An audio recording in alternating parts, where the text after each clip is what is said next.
Dear students, अब solid state में हम लोग पढ़ेंगे relation between nearest neighbour distance d, radius of atom r and edge of the unit cell a in the cubic system. घनी इकाई cell में जो है निकटतम समीपस्थ दूरी d, परमाणु की त्रिज्या r तथा इकाई सेल के किनारे या कोर एज की लंबाई a में संबंध। तो इसमें सबसे पहले फर्स्ट जो है वो सिंपल क्यूबिक यूनिट सेल।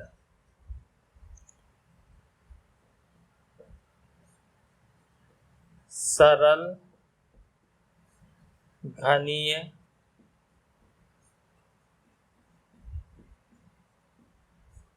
इकाई सेल।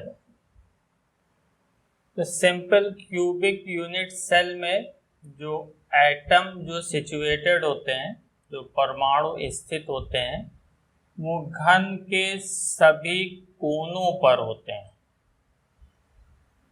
क्यूब के सभी कॉर्नर पर प्रेजेंट होते हैं।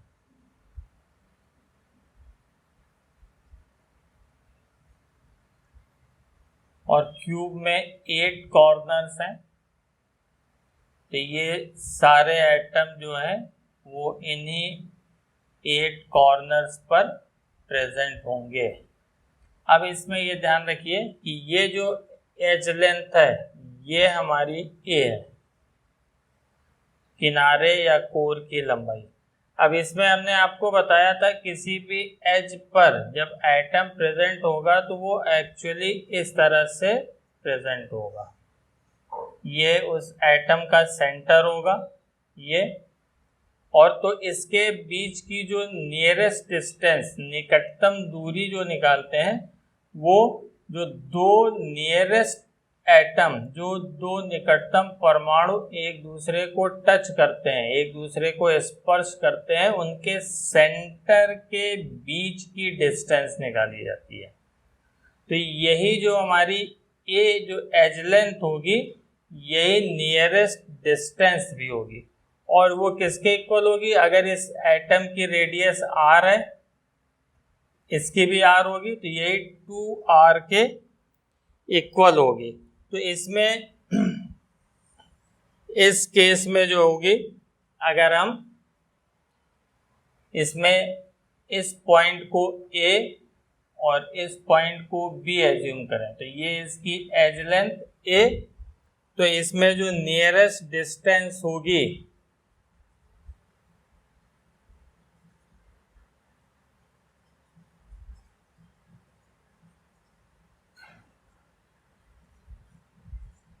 निकटतम दूरी, ये D के इक्वल होगी और D AB के इक्वल होगा। और AB किसके इक्वल है? A के, और यही 2R के इक्वल है। तो यहां से हम जो है रेडियस ऑफ एटम, रेडियस यानी त्रिज्या, ये फाइंड आउट कर सकते हैं। रेडियस ऑफ एटम R, और ये किसके इक्वल होगा? A/2, और A 2R के इक्वल है, तो ये हो जाएगा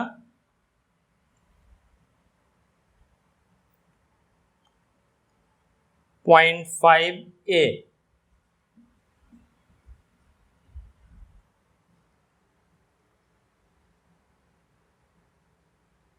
तो ये सबसे सिंपल है।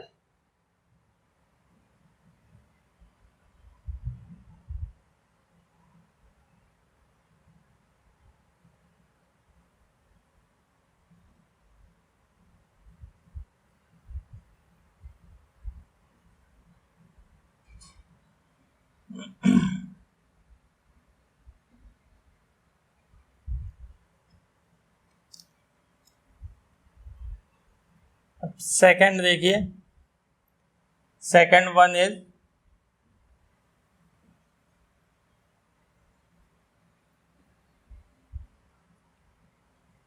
Face centred cubic unit cell.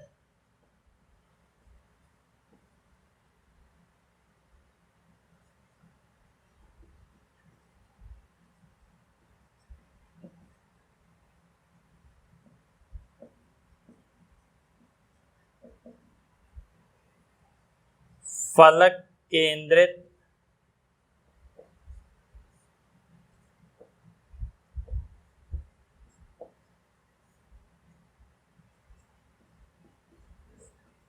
घनीय इकाई सेल।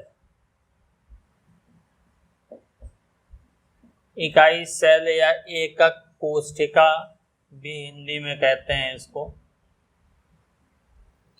तो इसमें क्या होता है, एटम जो होते हैं वो सभी कॉर्नर पर प्रेजेंट होते हैं और हर एक फेस के सेंटर पर प्रेजेंट होते हैं।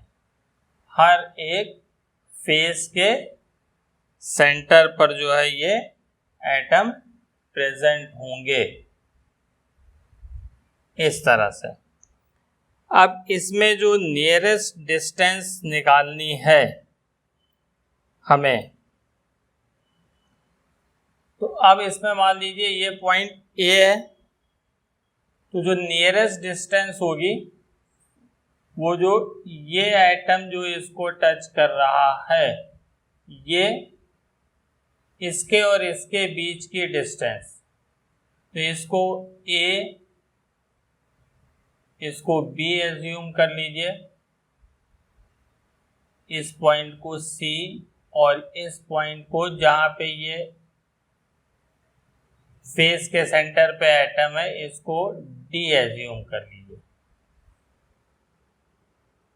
तो अब देखिए ये एक फेस है, तो जो फेस पे एटम प्रेजेंट होगा, तो जो फेस के सेंटर पे एटम होता है वो एक्चुअली जो इसके डायगोनल होते हैं उसका जो इंटरसेक्शन पॉइंट होता है, जो दोनों फलक के विकर्ण होंगे उसका जो कटान बिंदु होगा वो परमाणु वहां पर उपस्थित होता है और ये सारे एटम इस तरह से अरेंज्ड होंगे। इसमें ये एक दूसरे को भी टच करेंगे और जो फेस के सेंटर पे एटम प्रेजेंट है इसको भी टच करेंगे इस तरह से।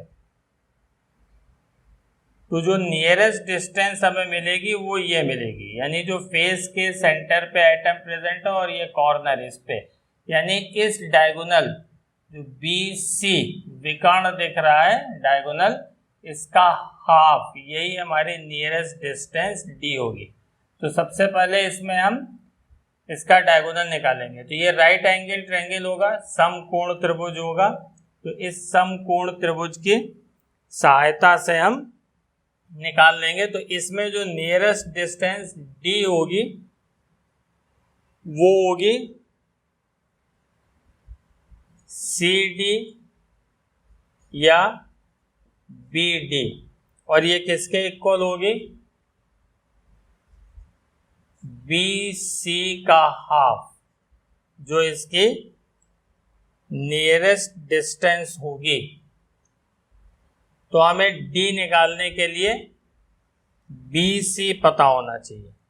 तो इसमें ट्रायंगल ए बी सी में, इन ट्रायंगल ए बी सी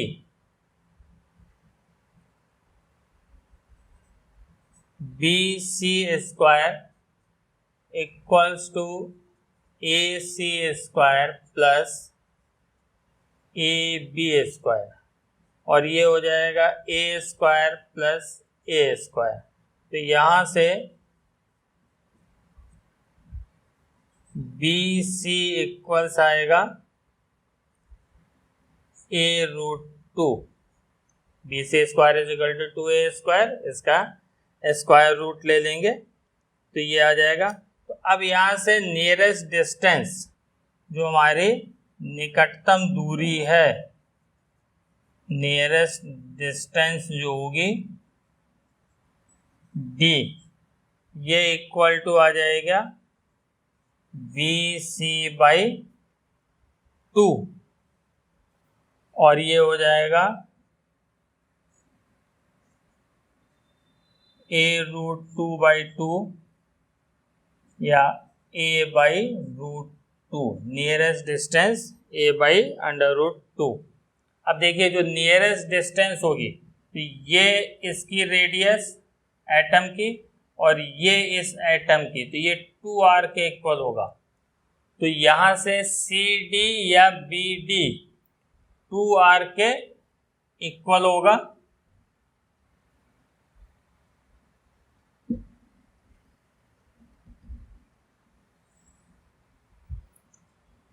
तो इसमें से और जो ये नियरेस्ट डिस्टेंस है ये किसके इक्वल है, 2r के, और ये आपने अभी कैलकुलेट किया A√2 और यही आपका जो है CD के इक्वल है या BD के इक्वल है।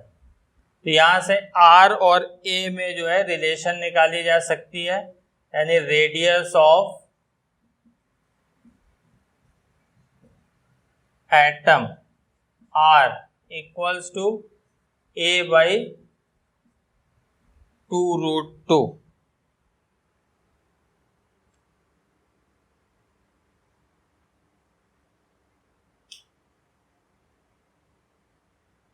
इन कैलकुलेशंस की जरूरत पड़ेगी, डायरेक्ट यूज किए जाएंगे।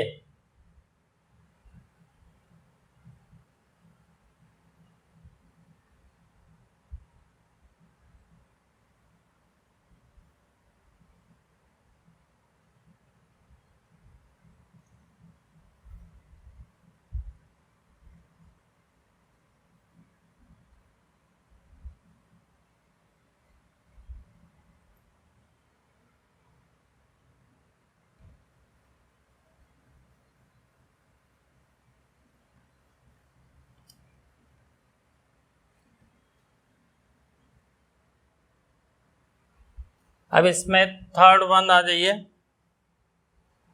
थर्ड वन,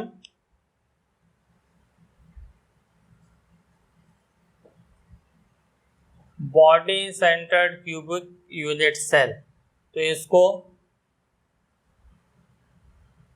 अंतः या काय केंद्रित घनी इकाई सेल कहेंगे। तो इसमें एटम कहाँ प्रेजेंट होते हैं,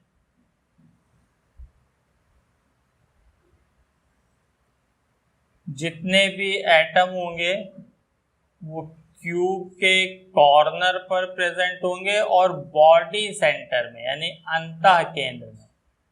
तो अंतः केंद्र जो है इसका कहाँ मिलेगा, जो बॉडी सेंटर होगा। तो जो इस क्यूब का डायगोनल होगा उस डायगोनल के इंटरसेक्शन पॉइंट पर, क्यूब में 4 डायगोनल खींच सकते हैं एक फेस की तरफ से, तो इसके इंटरसेक्शन पॉइंट पर जो है वो एटम मिलेगा और कॉर्नर पर एटम प्रेजेंट होंगे।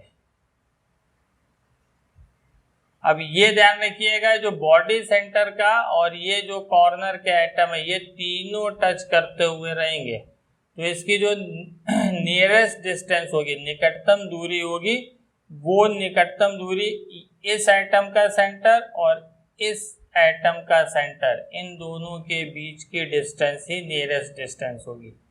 यानी हमको करना क्या है, इस क्यूब का डायगोनल निकालना है, इस घन का विकर्ण निकालना है और उसका आधा कर देंगे तो ये निकटतम दूरी। ये जो क्यूब का डायगोनल दिख रहा है आपको, इसमें एटम इस तरह से प्रेजेंट होंगे।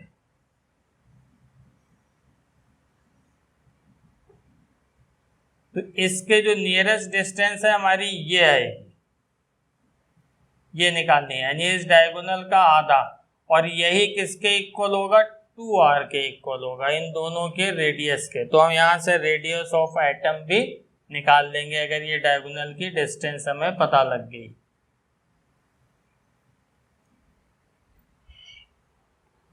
तो अब इसमें देखिए जो body centred cubic unit cell है, इसमें इस फेस को मिला दीजिए, इसको ए बी सी और इसको डी एज्यूम कर लीजिए।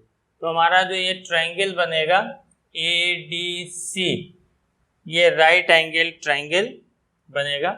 और इसमें जो है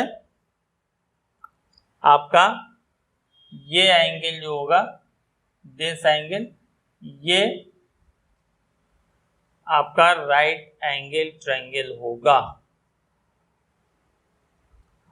अब इसमें देखिए, तो इसमें नियरेस्ट डिस्टेंस, निकटतम दूरी जो होगी डी, अगर हम इस पॉइंट को जो इसका सेंटर है इसको हम ई एज्यूम कर लें, तो वो हमारा डी जो है वो ए ई के इक्वल होगा, और ए ई जो है वो ई डी या ए ई के बराबर होगा या ए डी बाई 2 होगा। तो हमें नियरेस्ट डिस्टेंस निकालने के लिए पहले ए सी चाहिए। तो इन ट्रायंगल ए बी सी, यहाँ से A C square equals to A B square plus B C square, और ये वैल्यू है ए, इसकी एज लेंथ, कोर की लंबाई जो है ए है। तो यहाँ से ए सी आ जाएगा a√2। अब इसके बाद इन ट्रायंगल ए डी सी, ये भी राइट एंगल ट्रायंगल होगा, तो इसमें ए डी स्क्वायर, ए डी स्क्वायर जो होगा वो ए सी स्क्वायर, ये आपका जो है डायगोनल है, ये A C square plus C D square, ये राइट एंगल बनेगा।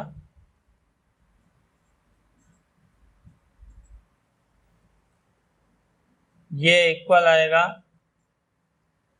a√2 का square plus A square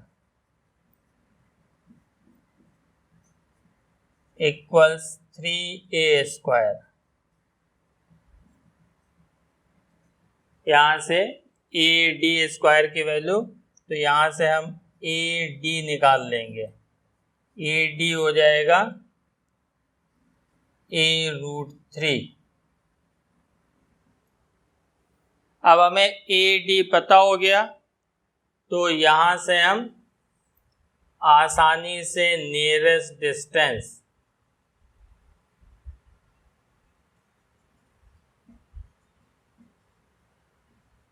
D, ये हो जाएगा A D by 2 a√3 by 2।